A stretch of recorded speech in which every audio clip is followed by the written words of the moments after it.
A very warm welcome to the World of Lord Russell podcast talk show. And today's show is a woman's touch at the Crucible, which captures the life of a very talented World Team Championship pool player and the first lady of snooker, the first professional lady snooker referee who has refereed at two World's men's snooker finals at the Crucible Theatre in Sheffield. Yes, folks, it gives me immense pleasure to welcome on the show Michaela Tabb. Welcome to the show, Michaela. Hello, how are you? Oh, I'm very well indeed, and really looking forward to this show, Michaela. I really am. So, thank you very much for agreeing to come on. It's a great indictment for this podcast show. It really is. So, you started playing competitive blackball, I believe, in 1991 at the tender age of 23. The following year, you were selected to play on the Scottish ladies pool team. So, Michaela, that's some start to your pool career, isn't it? Within a year, you're playing for Scotland. If I'm being honest, I think it was an easy journey in those days because there weren't that many women that played. So if you could pot a few balls and you held a cue, you were given the opportunity to have a trial. That's for sure. Oh, I'm sure it's not as easy as that. I'm sure you were fantastic players we'll talk about, but it's a great thing to do, isn't it? To start your career and then suddenly play for Scotland. Amazing. Yeah, I mean, I started playing in the local pub because the boyfriend at that time he played in the league in that pub, and there was two pool tables, and it was one of those moments that if you actually didn't get up and join in, you were basically sat on your own in the corner. And it's not like nowadays where everybody sits on their own in the corner with their mobile phones anyway.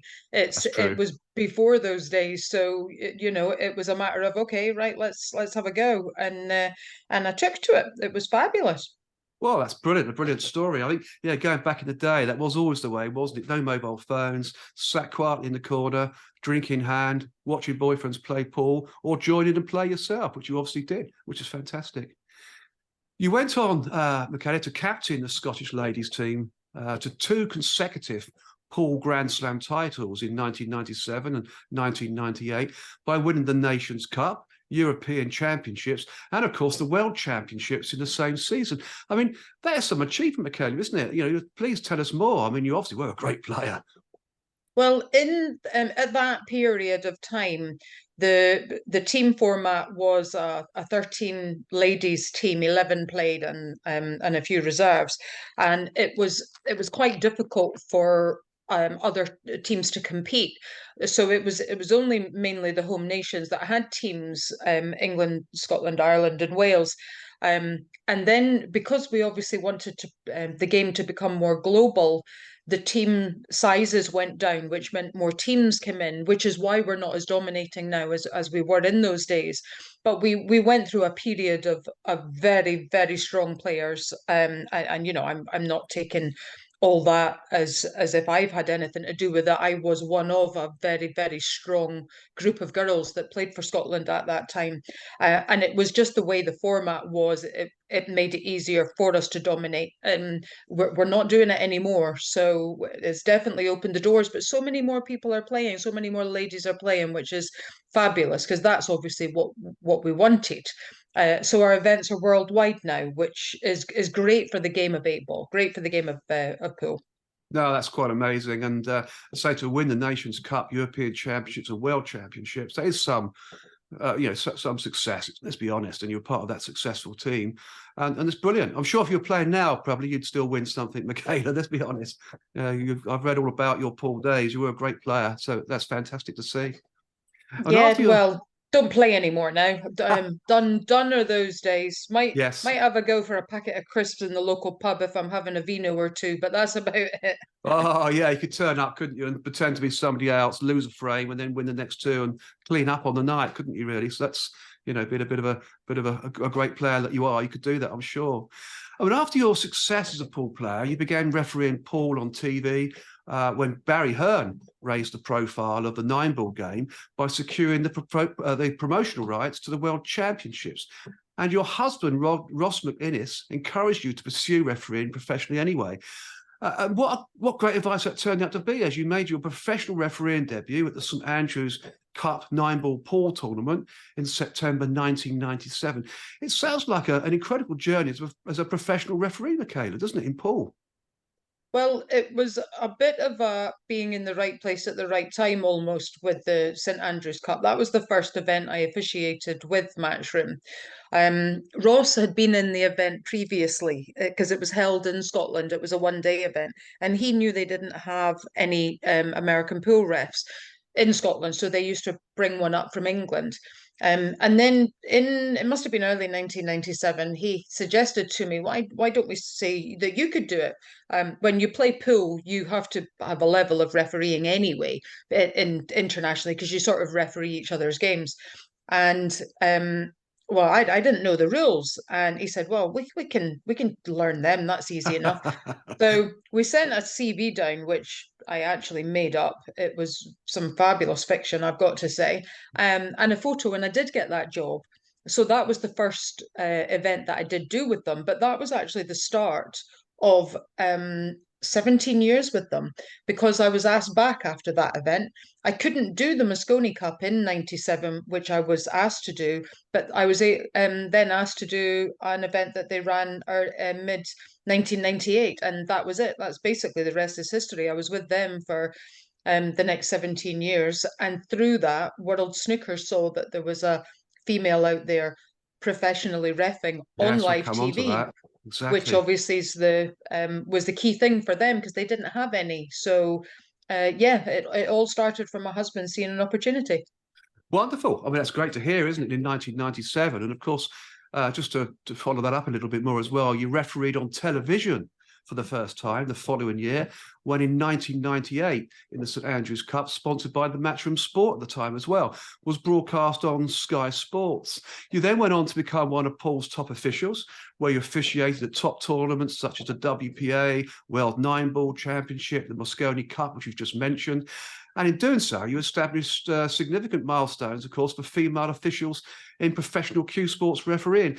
You were leading the way, Michaela, really, weren't you, on the world stage, and to put the female officials in the limelight too after yourself. It's got to be a fantastic thing to have done.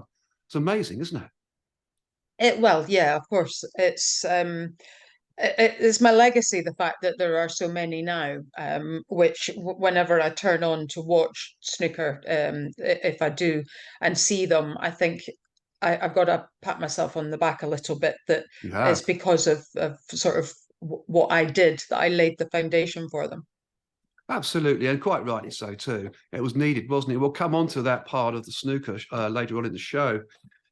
You also refereed at a highly, I've got to bring this one up actually. You also refereed at a highly charged 2007 USA versus Europe Mosconi Cup encounter in Las Vegas, when your patience was sorely tested, not so much by a partisan crowd, but the highly combustible US player Earl Strickland. You were quoted as saying, Earl's a complete nutter when he gets out on the table. Earl pushes it, but will always back off when he's warned. A snooker final should be a doddle after that. So the Mosconi Cup, which is the annual challenge in 9-ball pool between USA and Europe, was a real apprenticeship for you, Michaela, wasn't it? How did you handle Earl Strickland? I've heard all about him, actually. Well, I think to be fair, you've probably gone far too far into the future there, because my relationship with Earl started back in 1997, Oh, 1998, sorry. So I'd had many years with him. And it's basically trying to establish why someone's ticking or what's making them tick. yes. And when you're in the position where you have to oversee fair play, you need to see how far that person's going to go, because there is a limit to how far they can go, and you don't, until you learn a little bit about them, you don't know whether they're going to keep going. And Earl is one Mm, of these people who's so passionate that he did keep going. So having spoken with the organizers earlier, much earlier than you've indicated, it was they wanted the TV wanted to allow Earl to go so far because they enjoyed yes. the TV side of it, as you could imagine. But Entertainment.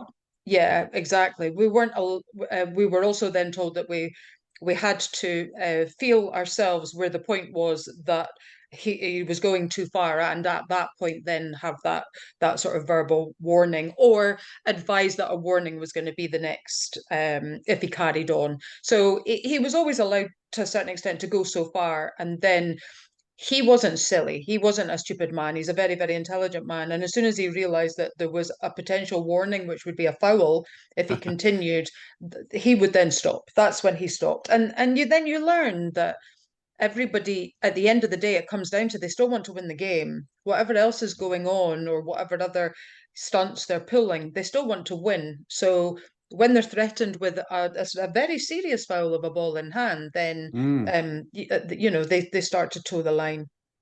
Brilliant. Which obviously Earl Strickland did in the end. But yeah, I can understand the process there, that the organisers and TV wanted to see this action, because it sells the program, doesn't it? It makes it entertaining.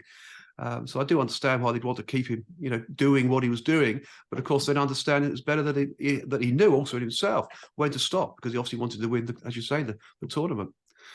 And those efficient handling of big matches saw you fast-tracked into snooker in 2001, when I think Jim McKenzie, then chief executive of the World Professional Billiards and Snooker Association, recruited you to referee snooker events in 2001, stating he wanted to change the dowdy all-male image of snooker referees, and quite rightly so.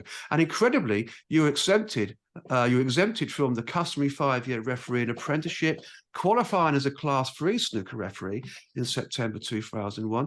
You did concede at the time, though, Michaela, that this fast-tracking generated resentment among your fellow officials and referees. So how did you feel at this moment, Michaela? The world of snooker was truly at your feet, a golden opportunity. Well, it wasn't at my feet. I was just being given an opportunity, as you said. Yes, absolutely. At that point, we had no idea whether I was going to be successful or literally fall on my arse. We didn't know. We knew I could ref. That goes without saying. I've been doing it professionally on live TV in front of millions for 4 years at this stage. But the game of snooker was new to me as far as refereeing was concerned. I'd been a fan for many, many years, but what you do learn when you get basically sit down with a rule book is it's not necessarily what's in the rule book. You've got to learn. The experience gives you the way of handling situations and things that are not in the rule book. So it was a very, very difficult time. And I can understand the resentment of the other gentlemen that were obviously my fellow refs at that time. Not all of them, by the way, but I can understand the ones that did harbour resentment, because they had been reffing for probably a huge amount of years, and had seen that this, or as far as they're concerned, was basically going to be a role for them well into their older years, because that's the way things had been done. So they expected that was the way things to continue to be. But World Snooker were looking to update the image, and obviously I came along at the right time. But yeah, it definitely ruffled more than a few feathers. I'm sure it did, because some of these referees I've learned is you also bypass for TV tournaments, which obviously they love doing. But you quickly proved that you were up to the job, and you stated, and I quote again, snooker is a very male dominated, but I feel like I'm just another ref now, which is as it should be. And quite rightly so. I mean, were there any moments of resentment to you personally, Michaela? Do you remember any situations that were directed at you personally? Not that were like intentional. I never felt that anybody intentionally kind of said anything like that. But when I'm listening to a commentator on one time when I'm putting a ball back, and I've had to put a touching ball back on TV, and when you listen back and the commentator's going, "Oh, Michaela's got very steady hands. Well, she is a lady, or she is a female," whatever it was he said, and I Yes. won't even say who it is. It's like, what's that got to do with it? That Yes. kind of comment is, I didn't like. At the No, end of the day, I'm a ref. you are. So, being singled out as having steady hands because I'm a female, I mean, really? How did that qualify me? Childish. Yeah, it's really quite crazy, isn't it? I mean, you say also you learned things outside of outside the rule book. I mean, is there any particular areas of you've learned that aren't in the rule book that you could share with us, Michaela? Well, I'll give you one for instance. So my very first game that I reffed at a professional level. So to understand, when I started with the World Snooker, I was refereeing what they call the Challenge Tour, which Yes. was the tour beneath the professional main tour. And players at the end of the year, based on their rankings, would springboard onto the main tour. So I did well, this was 2002, so I probably did 9 months or so on that before I was asked to come along to the Welsh Open down in Cardiff. And I had James Watana and Ken Doherty, and it was in a booth. I wasn't anywhere near a TV table at this stage, but it was my first professional game. And there was a situation where there had been a foul, and I had to judge a free ball. And I judged it, and the player asked for a second opinion. Well, of course, that was like, oh my gosh, what am I supposed to do? Apart from which, I was in a situation in this arena that I'd never been in before. I didn't know where to even find anybody who was in a position to give a second opinion. But I managed to flag down Lawrence Annandale, who was the head of Yes. referees at that point, and he came into the arena and he gave a second opinion, and he said it was a free ball. I had said it wasn't. And this was before the interval, and I went in into the referee's room at the interval and was visibly upset because obviously I felt as if I'd not been made a fool of, because I wasn't looking for my decision to necessarily be right, but it was the fact that I didn't have the correct tools to know how to judge a free ball. Yes. Because it's not the rules tell you how to judge it, but that's not enough. And then I'll never forget, because Irian Williams was in there. He could see I was visibly upset and asked what had happened, and I explained. And he went, "Oh my goodness, this is what you do." And he grabbed a set of balls and he took them out and he set them up. And he said, you need to set up a ball as say, for instance, a red as close to the intervening ball. So we're from the cue ball. If it's, let's say we've got a cue ball and then halfway down the table we've got a brown, and the brown's the ball that I'm having to judge. He said, put a red ball next to that, but don't touch it, but put it next to it so it's following the path of where the cue ball would go down towards the red that he's trying to hit. Now, remember, he's got to be able to hit both sides of the red on the extreme sides for a free Mm. ball. Then put a red next to the red in question, or another color, and then you've got a line. And that line, if you have a straight line from the cue ball to the two reds you have placed, that means it's not a free ball. If there is a bend in the line, it means that the cue ball can't directly hit the extreme edge. I know this on radio, this is going to sound ridiculous, but if I could visibly show you what it was, is this isn't in the rule book. This is something that you learn through experience and through talking to other referees and through having these situations that you then go back to the ref's room afterwards and say, oh, this happened. And someone goes, oh, I would do this or I would do that. These are the things that are not in the rule book, but these are things that are very, very important to learn. And I never had that knowledge. I never had that basis. All I had was a rule book. That was it. Absolutely. Of course, let's not forget that was your first ever World Snooker Tour refereeing example, wasn't it? Let's be honest. The first round match, as you said, between Ken Doherty and James Watana in Newport. It was your first. And to have that experience, obviously you learn from it, but you can't visibly make mistakes too often like that, can you, on the world stage? But it's something you learn. You learn through Yeah, I did, experience. and you do. It was important to me. That was the problem, though. I was actually learning on the job, whereas you can understand the gentlemen that had an issue with me being brought in. They'd spent years Of course they building had. up for where I had walked in, so they had all this experience off camera, possibly in a hole, a snooker hole somewhere with nobody watching type of scenario. Everything I was learning was on the stage, visible to everybody. And it wasn't difficult if they realized it was the female ref that had got it wrong or was making a mistake. But what that did was it made me work so much harder. I felt as if I gave so much more because I had to try harder not to make mistakes.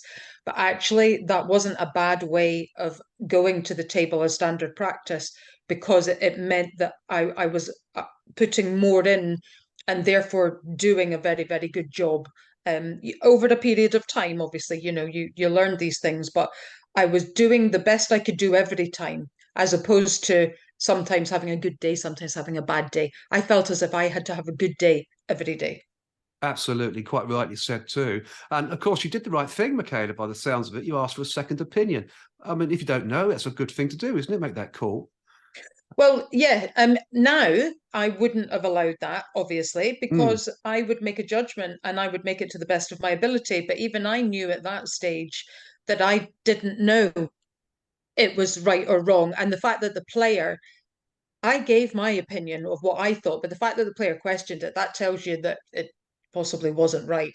yes, And I wasn't, I wasn't going to stand there and go, no, my decision's final, because I didn't necessarily, I believe the player, if he's questioning me, and especially the two players that I had, they mm, had to have reason to question.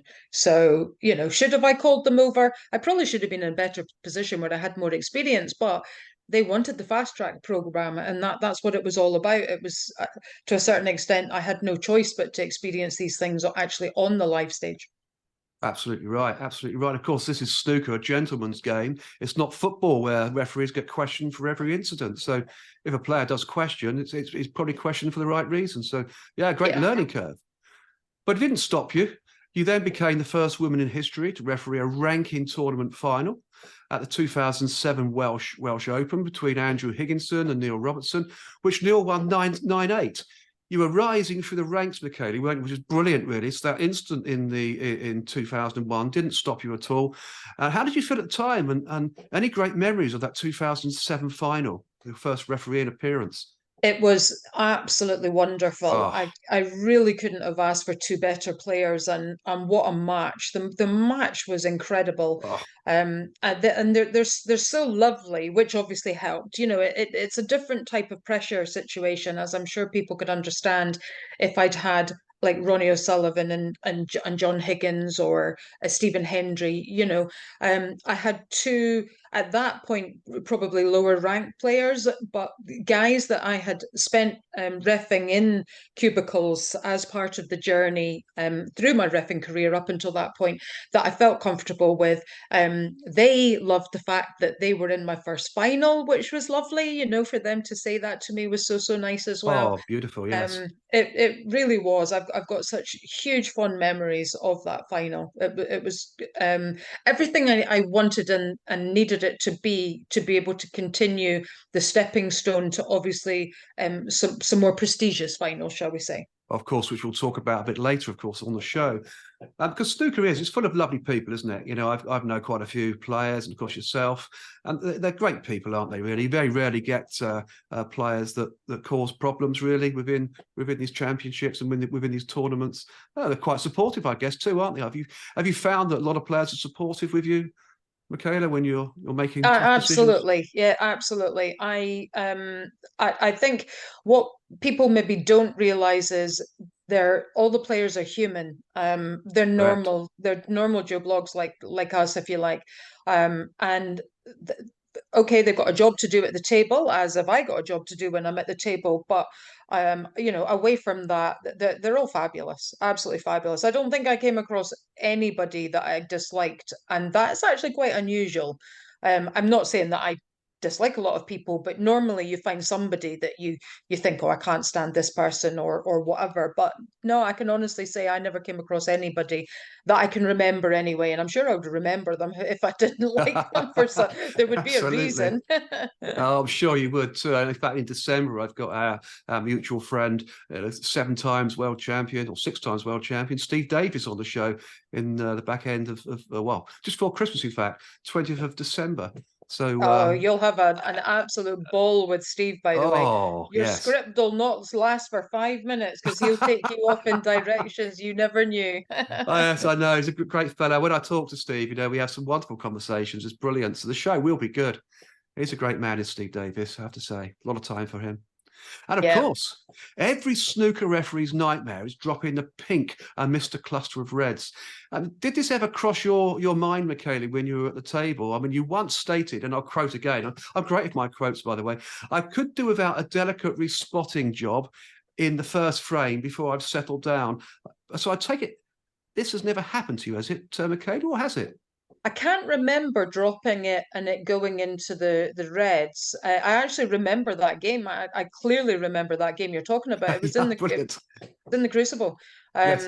and it was Ryan Day and John Higgins, and I had at one point I had to respot a pink in the pack, and then it was like the next frame I had to actually do the same thing again, and I hadn't settled. And the Crucible is such a it is so much like a gladiatorial ring. You really It do is. feel as if you're down there in the lion's pit, if you like. And you do take a couple of frames to settle, but also because it's not a normal environment for a referee. You can't stand in the places you normally want to stand because the arena is so small with the Mm, two table setup. So it does take you a little while to settle. And these two respots literally happened within the first two frames. And I remember saying that, and they were absolutely great about it, the boys. But I was like, your hands are shaking and you're trying to gently maneuver this pink into that gap that, of course, only one ball can go. It's not as if there's enough space, and they don't like make it easy and have room that you could have put two balls. You're literally got absolutely. millimeters to spare. But I remember that very clearly. It was a Brilliant. fabulous match. Indeed, it would have been. And of course, the players would have been watching you too to make sure that they weren't going to lose out on any, positional play or, it wasn't going to go against them. And then, of course, you've got the crowd eagerly watching you. And at the Crucible, it's quite an unforgiving crowd in a way, isn't it? And then you've got all the cameras, the world cameras, focusing on That's everything. what people don't realize. As a ref, you're only ever going to try and do the right decision, give the correct result, because especially in that type of environment, there are so many cameras. Mm, You don't know if they've picked something up or not, and you don't know whether they're using the overhead or the floor cameras or the side cameras. You've got no idea. You're under so much scrutiny. It's so it's not difficult, but nothing will be missed. So if you do make a mistake, absolutely. one of those cameras will have caught it. You will not be able to think, maybe I got away with that one. Absolutely. And it's, of course, worldwide, isn't it? So it's not just UK. It's a worldwide, tournament that's going out across the world from all cameras, from all. Absolutely. So you are literally under the spotlight. And of course, if a mistake's made, it's going to get scrutinized. And between the breaks, it'll be talked about by whoever's in the snooker room there doing the commentary and so on, the advisory stuff. It's going to get talked about and go on and on and on. End up in the papers. Pictures will be taken. It's unforgiving, isn't it? It really is. I Yeah, can very really much see so. that.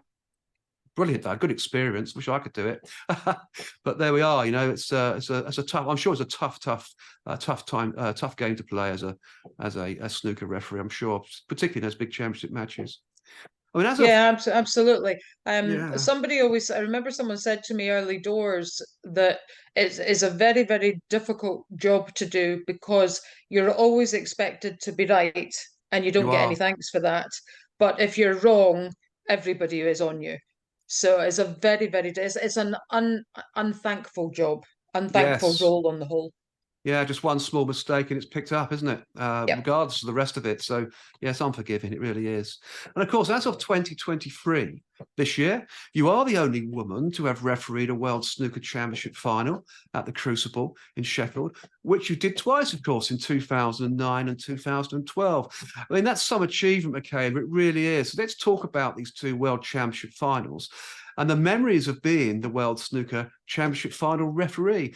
The 2009 final was between John Higgins and Sean Murphy, which John Higgins won 11-9, I believe, and his third world title. So it's quite amazing. I believe it was John Higgins' 20th ranking title too. So it's quite a major event. So what do you remember about your first World Snooker final as the first lady of snooker, Michaela, in 2000 and 2009? It was unforgettable for a number of reasons. At that time, the ref who was being given the final was advised literally almost a year in advance. So it Mm, was the beginning of the season, although that was like maybe it's like August, September time sort of thing. And the pressure I felt under because I knew I was doing that final, but I felt as if I couldn't make a mistake through yes. the whole of the season. So I was under enormous pressure because I didn't want them to take it away from me. Whereas they don't do that now. I think that you're lucky if the refs find out like 3 weeks before the tournament starts. But in back then, you were told sort of well in advance. So it was a massive build-up in that year towards getting to that one match. And obviously I had other matches to ref in the Crucible at that World Of Championships course before you we did. got to the final. I was under so much pressure then as well because everybody realised every match I came out, I was going to be the ref for the final. I just felt under so much scrutiny, and obviously it all went well, which is fabulous. And then we get to the day, and it was. I really just felt, let's just get this show on the road. Yes. I spent so long in the build up to it, and the anxiety and the butterflies and all the good emotions, all the bad emotions, because you doubt, you have the imposter syndrome, Yes. everything. You've got Yeah. all that time for everything to sort of go through your system. But when we actually walked out, it was one of the greatest moments of my life, and still to this day, it's one of the best Wonderful. memories I've ever had. We had It, an MC at that point. Called Alan Hughes, yes. um, who used to introduce us out. And back in that day, it was the little pink curtain that somebody used to have to stand behind and pull the little cord to open it. And I'm standing behind that to be introduced because they always introduce the referee before the players so that we're out there before we go live on TV. Mm. And Alan had said, "We're making history today, ladies and gentlemen," or whatever he said. She. And at that moment, when he said the word she, you could just hear all these whispers and the murmurs of the crowd, that whether they had appreciated or hadn't appreciated that I was coming, or this was the moment I was coming out, or whatever. And it was absolutely incredible. The warm welcome that I was given by Wonderful. what must have been 1,000 people, I think the Crucible nearly holds, was unforgettable, absolutely unforgettable. The hairs stand up on the back of my neck to this day when Wow. I talk and think about that. It was incredible. And that was the start. We hadn't even got onto the table yet, and I was already having amazing moments. It was yeah, absolutely. If I could bottle that up, you'd be able to sell it and make a lot of money. That. Well, that's a true adrenaline rush, isn't it? I mean, so nobody knew you were the referee until you were unveiled on the evening behind the pink curtain. No, Nobody they knew. did, but I don't think they maybe realized that that was the moment I was stepping out, or maybe some of them Ah, that okay. hadn't realized that because it's all in the program. So everything had been announced. Oh, But okay. it was just that moment when he was then choosing to announce me, if you like. Brilliant. Yeah, no, it was amazing. I mean, I never knew, Michaela, just because you dropped this in on this particular chat just now, I never knew that the World Snooker Championship final referee was chosen 12 months or so before the tournament. I always thought that the referee would have been chosen based on performance within the actual tournament. So, you get to the semi-finals, you've done well, and maybe, someone else has done well in the quarterfinals and get chosen to become the final for the referee for the final. I didn't realize you were chosen 12 months before. That's news. Yeah, in those days it was that far ahead. Now you wouldn't choose it during the tournament because everybody's got their schedule of what they're Mm, working. And the way that they work it is if you're doing, for instance, if you're refereeing a final, you would referee one of the quarterfinals, but you wouldn't referee a semi-final. gotcha. Anybody refereeing the semi-final might not referee the quarterfinal, but they wouldn't referee the final either. So it's already mapped out because it's quite hard going. The Crucible is a very intense tournament. Mm, It's 21 days, I think, and it's only the first round that you've got two sessions in a match. So you ref 8 or 9 frames effectively twice. Um, After that, you're 3 sessions in a game. Semi-finals are 4 sessions. That's a lot of hours in a short period of it time, is. as is the final, because it's 4 sessions. That could be you could be hours out there, depending on how the play goes. I was very fortunate. I mean, Sean won't have been happy, obviously, because it was a little bit one-sided. But from my point of view, as it being my first final, I was relatively fortunate that it was a bit one-sided. I can't remember. Was it 17-9, did you say? No, it was 18-9 First to 18, 18-9, wasn't it? right? 18-9, yeah, he won. So it was a bit Um, one-sided, wasn't it? 2 frames to yeah, one, you know. but it meant it was an early finish. It So did. yeah, I can't say I didn't enjoy that really. No, that sort of get to the third session. Didn't get to the fourth session, did it? No, it did, yeah. Oh, it did. But we did it. We weren't long into the fourth session. I think we maybe only did 2 or 3 frames in the third session. Oh, okay. It finished before the interval. I remember that. And then what happens? What has to happen then if something finishes in a session and there's nothing else, like in a final, there's nothing else. They have to put World Snooker then have to put on an exhibition or a show for like after the interval because people have paid money for their tickets. So I finished in before the interval, and that was my work finished. I didn't have to go back out and be part of the exhibition because I had obviously ref the final. So they allowed me not to have to do that, which was very kind of them. Very kind indeed.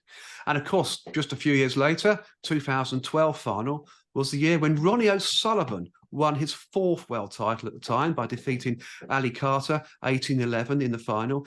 Aged 36 at the time, Ronnie O'Sullivan, and at that time becoming the oldest world champion since 45-year-old Ray Reardon had last won in 1978.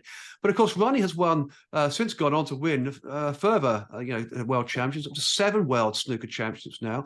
Last year in 2022. So definitely the oldest player now to claim the snooker world championships title. So what sticks out in your memory, Michaela, in the 2012 World Snooker Final? And of course, any interesting moments as the referee? After all, it was Ronnie O'Sullivan. Brilliant, isn't he? What a player! What a man! Yeah, I'm kind of glad he wasn't in my first final, if I'm being honest, because Mm. that was such a big moment for me.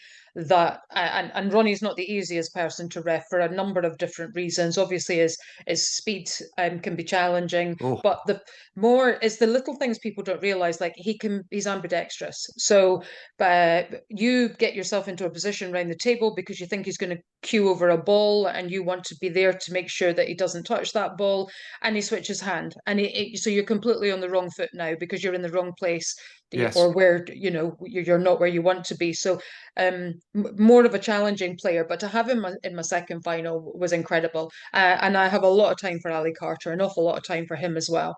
But this final was the absolute opposite of my first one. My first one, everything went beautifully. There was no particularly long frames. There was I wasn't pushed particularly as far as like long sessions or anything. That final, my second final, oh my goodness, they just dug in. The pair of them just dug in. It Wow. wasn't like anybody was running off doing lovely centuries every second frame or anything. There was hard graft, an awful lot of hard graft over 2 days. I specifically, I can't remember if it was the first day or the second day. I didn't even get to leave the Crucible between sessions. I didn't have any time.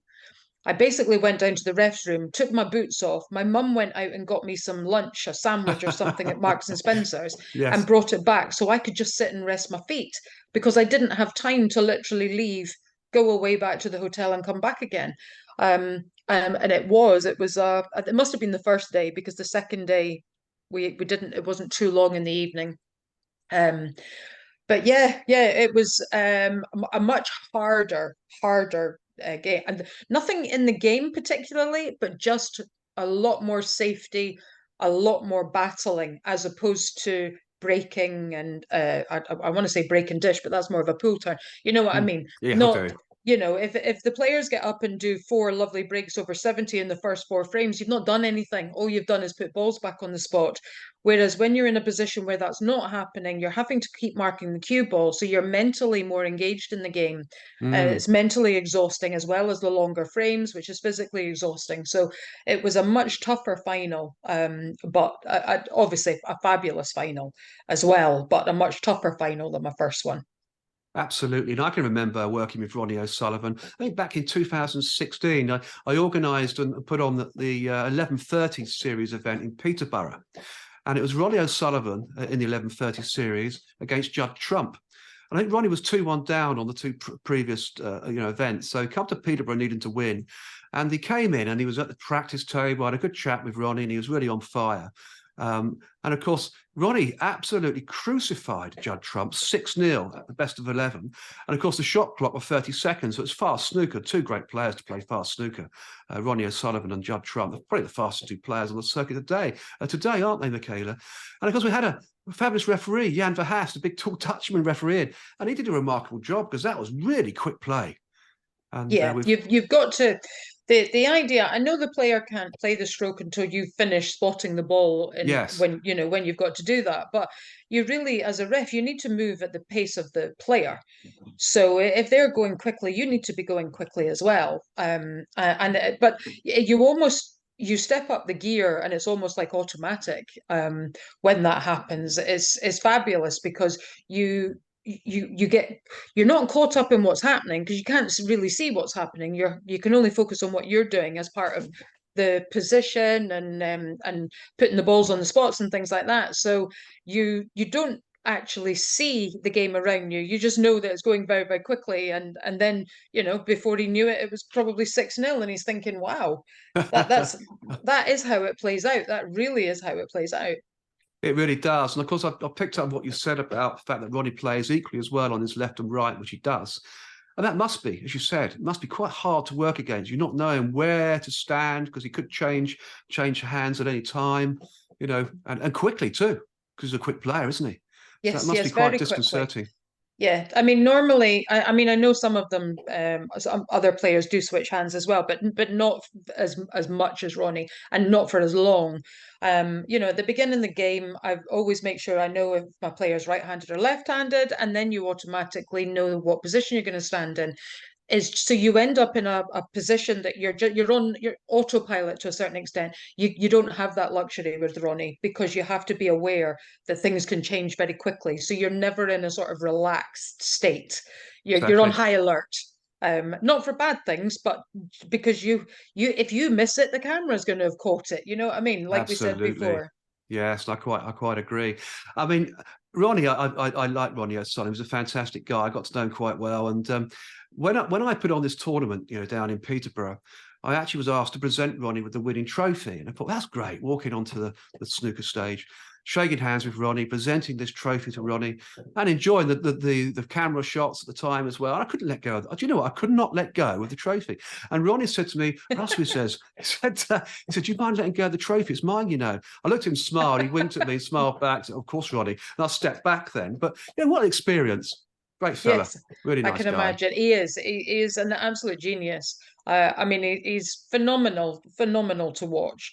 And I mean, I do love reffing him, especially when he's on his breaks, because it's just magic. You end up in a rhythm. You're spotting, you're moving out the way, Yes. you're moving. I do love it. I do absolutely love it. But there is a certain amount of pressure. But I do love it. He's just a master, an absolute master. There he is. Yeah, and a lovely fella too. Really nice guy, is Ronnie O'Sullivan. I have to say, brilliant individual, fantastic, and definitely without doubt the world's best ever snooker player we've ever seen, and like to see ever again. I think he's just incredible, isn't he? Still going now. Yes. Amazing. And of course, in March 2015, World Snooker Limited announced that you had left the professional refereeing circuit. And since leaving the main professional circuit, you have continued to referee World Senior Tour events, including World Seniors Championship finals in 2019, 2020, 2021, and this year in 2023. And of course, in doing so, witnessed quite a lot of Jimmy White's wins too. So still enjoying snooker, Michaela. You're still there. You still love the game. You still like to enjoy the refereeing even at this world senior level. It's good, isn't it? Oh Some good yeah, players. absolutely. I mean, I never stopped reffing. Just made the decision that was right for my family and I to move away from the professional circuit. Yes. But at that point, I was still involved with the Snooker Legends, which have a number of events a year, and then the seniors started and gained momentum, and it's fabulous. I still love it. I still thoroughly enjoy it. I've got a lot of players that we see regularly on these events, and it's incredible. And then, well, I mean, you may very well be coming onto this, but more recently, the 900 series is taken a massive place in my heart. I absolutely adore that. Similar to your 1130 fast Yes. paced. shot clock, etc. I'm sure we'll come on to that. But yes, no, still very much not walked away at all. I've done a number of 9-ball events as well. And I run my own business now. I don't actually know where I find all the time, to be fair. I mean, we're all in the same boat sometimes, Michaela, I'm sure. You know, I seem to be busier and busier as I get older for some reason. But I like it. It's best that way for me. It suits my lifestyle better, to be fair. So, but Keeps of us course, out of trouble. yes, it keeps us out of trouble. Absolutely, keeps us active, keeps our brains going. You know, it's really Yeah. important. And of course, now the professional snooker tour now features a significant number of female referees, and quite rightly so too, including, I hope I pronounce this lady's name right, Desilava Bozilova, Mike Kessler, and Tatiana Wollaston. I mean, Michaela, you know, you had commented on your groundbreaking role in opening the sport up to female referees, saying, and again, I quote one of my little quotes, "I know that my legacy is that these young ladies that I can see on television are doing that job because I did," and quite rightly so too. But it's some legacy you've created, haven't you, within the professional snooker tour, Michaela? It's a wonderful legacy. Yeah, absolutely. I mean, it's just fantastic to see. And at the time when I started, I had no idea that this was what was going to happen. You know, we didn't know. None of us knew. None of us knew if I was going to be successful. Never mind any other ladies wanting to come into it, because it's not the kind of job that when you're at school and the career advisor says, "And what do you want to do when you grow up?" You pick snooker referee. No, it probably hadn't even crossed our minds at that point, you know. So I think the experiment that World Snooker undertook way back when has worked out very well for everybody concerned. I think so too. I really do. It has worked out very well. And you know, you're in the right place at the right time, as you said earlier on in the show. And the same happened to Russ Bray when I had Russ Bray on the show a little while ago. You know, he was in the right place at the right time to become a cooler at the darts. You know, referee at the Yeah. darts.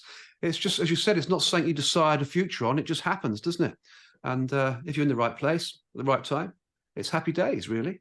Yeah, Fantastic. absolutely. I'm one of these people that believes that what's meant for you won't go by you. I certainly didn't foresee this was going to be the future that I had, but it was obviously meant to be, and I've thoroughly enjoyed the journey that I've had with, you know, within the reffing community across all sort of sports. It's fabulous, and I've been to so many wonderful places in the world as part of my working career, and there's not a lot of many people get to do that. So yes, okay, you know, you fly across the world to China. I might only get so many hours of free time to do a bit of sightseeing, but I'd still rather do that than have none at all and not have had that opportunity. So you've been very, very blessed, very blessed. Yeah, you get to see some wonderful places in the world, don't you, on your travels, which is great. And of course, getting to know the players perfectly well too, because you're working with them all in every tournament, pretty much. It must be quite nice, tight knit community, really. Really, it's snooker, mustn't it? A bit like darts, very, very personal and nice, nice to be part of. Yes, absolutely. And of course, in 2017, you became the head referee on the World Pool Series. So blending your time in both snooker and pool. So that's an interesting story too, isn't it, Michaela? I mean, you're doing the pool, you're doing the snooker. I mean, tell us more about this. How do you fit all this in? It's Well, incredible. at that point, obviously, I wasn't working for the professional circuit anymore, which No. allowed me, I had more free time then to be able to do different events. And we hadn't started the business at that point, so it was easier to fit in than it would be now. Yeah, it was an opportunity to go stateside and referee over there.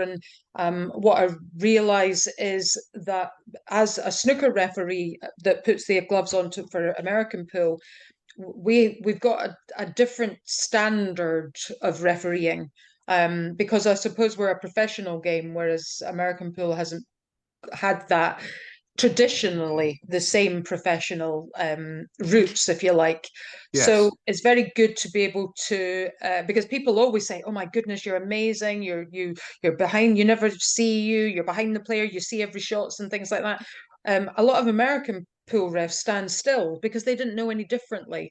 So I think that just that tour decided it wanted to sort of take things up to the next level because the prize money was getting more increased, and invited me over, or asked if I would be interested in going over. And yeah, I jumped at the opportunity.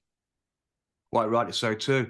Who wouldn't jump at that opportunity? Well travel, refereeing, pool and snooker. I mean, it's a dream, isn't it? Really, absolute dream. It's something I would I would honestly love to do myself. But there we go. I mean, what other interests in your life outside of professional cue sports refereeing do you find time for? We've just touched on it, a lack of time. Apart from Caribbean cruises, of course, and sunbathing in Miami, receiving phone calls from myself, which is quite regular, as we spoke about earlier on before we started the show, Michaela. So what other interests do you have? Well, to be honest, I'm running my own business now, Yes. and when you run your own business, your day and your hours are not your own. I mean, quite interestingly, it came back to English pool, which is obviously where I started as a player. Yes. My husband came up with the idea of launching our own pool table, English pool table, That's a good idea. which we did under the banner of Black Ball Tables, because he, as a multiple former world champion, wanted to create a table to the best of his ability with different points on it that he felt were important to make the sort of best tournament table that there could be. So we did. He approached a local manufacturer in England who agreed and could see the positive aspects of going on that journey with us, and so we launched that in 2018. We started off only with the pool tables, but it quickly became apparent. It's quite funny actually, because we had no idea again with this journey where it was going to go. But you sell somebody a pool table, and then they're like, "Well, have you got a brush, or have you got a table cover?" Or things like that, and you're like, okay, no, but I should have that. So then you find a supplier, and then you've got some brushes and some pool table covers, and then someone wants a rest, and before I knew it, we'd started to build a small amount of accessories that we were then selling. And things got so busy because so the pandemic happened. I'm telling my own story now. You'll need to listen Oh now. no, absolutely. Yes. No, I'm good at listening, Michaela. The pandemic happened, and of course, when it came to pool tables, everybody was shut out because they were shut out of their pubs and clubs. They couldn't get access to their playing pool and what was their leisure time activities. And our factory, it wasn't manufacturing to start with, but it went back quite quickly because they were a family-based company and they lived in the same house. So they could go back to work and make tables, albeit on a much smaller scale, but they could make pool tables without breaking the laws because they weren't interacting with anybody that they weren't allowed to. And then I had fitters who were in a position they weren't earning money because obviously everything had stopped happening, who were willing to deliver. So it's like your Amazon drivers, really. So we were advertising pool tables, and all of a sudden, that really put the name and the brand of Black Ball Tables right up there because people wanted pool tables, and Yes. we were able to supply. And I mean, don't get me wrong. I know there was a lot of people went through a lot of horrible times, and there was a lot of tragedies to do with COVID. We were just very fortunate. We were probably one of the smaller success story. So we're very sympathetic to everything and everybody's situation in that, but also thankful for us that we were able to take our business as part of that. Probably like the toilet roll manufacturers and the hand wash, the antiseptic hand wash at the Yes, beginning. indeed. Nobody could get their hands on that, could they? Then hot tubs. Everybody wanted a hot tub. I was in the queue for that as well. But then as a result of that, I needed more help because I couldn't do it all myself. So my son came in full time, and we've actually rebranded. We're now called On Q World online. That's our retail arm. But we sell everything now: Oh, cues, brilliant. cases, chalk, cloth, gloves, chalk holders, anything to do with snooker, pool, any cue sport, accessories, tables, you name it. It's fantastic. So time is not my own, and I don't have a lot of free time. That's brilliant. So I'm very pleased then, and that I'm privileged to get your time for the show today. So that's fantastic, isn't it? I mean, we worked together, didn't we, in 2020, just before COVID, when I put on that the Ipswich Legends of Snooker with Steve Davis, Jimmy White, yourself, and John Virgo. And that was a great night in Ipswich, wasn't it? The Ipswich Corn Exchange. I do Yeah, it remember. was absolutely fabulous. A What a beautiful night. venue. It was, wasn't it? And it was, I mean, they'd put on snooker tournaments there before, but it subsequently stopped over the years. So to go back there and put this event on for me was just a really good thing to do. I had a great audience too. It was quite hypnotic, wasn't it? Really, it's a lovely, I think lovely evening of snooker. the audience in this situation, this was how Snooker Legends was successful, Mm, similarly to what you did there. It's bringing back the legends of the game to people who can't see them anymore, exactly. because these were the people they grew up watching on TV, but they're not playing anymore now, so they're not as visible. But to be able to go and see them in a social environment with some fun and some jokes, and actually see Steve Davis as the real Steve Davis, because Yes. Steve Davis is actually hilarious, but Oh, you he wouldn't is. know that from watching him on TV sort of back in the 80s. So the audiences always seem to thoroughly enjoy these evenings because they come away having received more than they expected to, but also seen their heroes and enjoy some snooker, which they're all fans of anyway. And heroes they are too. I can remember on the evening of that event in Ipswich, Steve Davis came up to me and said, Russell, he said, can I borrow your headphones and microphone? I said, yeah, of course. So I handed it over to Steve and off he went to the table and then proceeded to talk through every shot, what was going on, making jokes. I mean, the crowd were mesmerized by it. I mean, this is Steve Absolutely. Davis, isn't it? You know, this is the true Steve Davis, which we love and know. A great character, a really good character. Yeah, he's incredible. He's one of the only people when I'm reffing that well, the worst place you can be is in somewhere where you're doing an exhibition, for instance, and you've got a manual scoreboard. So for a ref with a manual scoreboard, it's the hardest reffing you can do, because you've got to keep the score in your head and you've got Mm. to be able to add that quickly onto your scoreboard.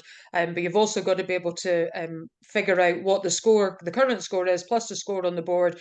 Do they need snookers? Do you call a foul and a miss, etc., etc.? But aside from that, he's the person that he might be on a break. Let's say, I don't know, he gets to 26, then he'll start telling a story. Yeah, he will. Well, you end up just mesmerized. You're listening and hanging off every word because he's so entertaining. And then he'll just suddenly go, "What was I on, Michaela?" And I'm like, "I haven't got a bloody clue." Yeah, exactly. I've lost myself here. But what's going on? You've completely lost it. And then hopefully somebody's remembered, because you just get caught up in just listening, as if I was a fan. You're just listening, he's just absolutely fabulous. Really, those kind of nights are absolutely amazing. But yeah, Steve knocks me off my game. I think he knocks most people off their game. Actually, he did when he was the great professional in the game many years ago, wasn't he? Winning everything pretty much that came around. Absolutely. Fantastic character, really is. And of course, that was on that tournament in Ipswich was on February the 29th. It was a leap year. A few days later, I left to go back to Mexico, and COVID hit, lockdown. I mean, crikey, if that had happened a week earlier, I'd have lost that show. That would have Oh been my shut goodness. down. I hadn't realized you were the Yes, last one before that. yes. All the Wow. investment revenue planning would have all gone up in smoke, because people would have wanted their money back and it would have been awful. But we got it through, thankfully. A week later, yeah, I went back to Mexico. I think as I was crossing crossing the sea, it came out that Great Britain or England had gone into lockdown. But well, I'm not going back. So I stayed out in Mexico for 2 years and then came back January last year. But of course, it's all changed, doesn't it now? It's so different. It really is. Um, Yeah, I feel a few people are different now. Things have definitely changed. I they think people have. are more aware of their own personal space now. Oh, Um, definitely. before that, everybody was quite touchy-feely, and where I mean, I know I feel I step back from people now, and um, you just do. You're just much more aware of not cleanliness as such, but just your own space. It's Your own just like, no, space. this is my space. Just that's your space, as they say in the movie Dirty Dancing. This is my space. Absolutely right. People have got aware of it, haven't they? To be honest, so it is a different world now. And for me as a part-time event organizer, promoter, putting on shows like the Ipswich Legends of Snooker is going to be quite difficult moving forward. I think selling tickets is harder these days too. I don't think you got the audience capture so much as you used to have before COVID. I've seen this going on in various events that I've seen other people do. Empty audiences, not selling out. It's quite sad. But people still want to go to the big events, don't they? The professional big events. They'll still go to those. I think there's just so many events now. Mm, Whereas, a few years ago, pre-COVID, these events were more of people had never seen them. and it was something different. Whereas Yes. there's so many now that are getting put on because everybody's jumped on the bandwagon, haven't they? That they're spoilt for choice. Yes. And obviously, money is tighter than it used to be, so people are a bit more choosy about where they're spending it. It certainly is. We've got Christmas coming up as well now, haven't we? And just around the corner, it just leaps and bounds. The years just disappear. Yeah, and the economy is just awful, isn't it, for everybody right now? I'm sure. I know I suffer with it. I'm sure you do as well, Michaela. And a lot of people I know are suffering. You know, it's a bad time, and we just hope that the economy recovers Yeah, sooner rather than later. absolutely. Yeah. Really do. So it's tough out there for everybody, sadly. But I've just looked at the clock, as I always do, and we're over the hour. I know you've got a hard stop time as well, because you've got to get out at a certain, in about 45 minutes time. So, I mean, it's great having you on the show, Michaela. It really is. It's been a really enjoyable chat, I have to say. A fantastic recording. So it's going to be a fantastic production, which I'll get out later on today. So, as always, as I say, I'm going to sort of try and wrap up if I can, Michaela, if that's okay. As always, on the World of Lord Russell podcast talk show, we could talk forever, and I know we could, Michaela. There's so much more we could talk about your life in pool and snooker, and of course, your life as the first lady professional snooker referee. So thank you, Michaela, for coming onto the show and talking about your professional life in pool as a player and referee, and on the world snooker stage as one of snooker's top referees, where you refereed at all the top snooker events worldwide. It's been a huge pleasure as always, and as always, the pleasure is all mine. And of course, the show's audience, when this podcast is released onto the World of Lord Russell podcast talk show. Thank you for Michaela. Ladies and gentlemen, I give you Michaela Tabb. There's a huge round of applause going on around us, Michaela. Thank you very much for coming on to the show. It's been an amazing experience, and I've enjoyed the conversation. I really have, and I hope you have too. Absolutely. I love these things. You always end up talking about things that you've forgotten about and going in different Absolutely. directions. Yeah, it was amazing.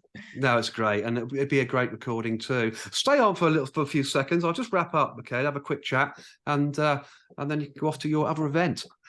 So the next episode on the World of Lord Russell podcast talk show is how to build a career in football scouting, where my special guest will be Bruno Costa, the head of scouting and players recruitment for MLS team San Jose Earthquakes in the United States.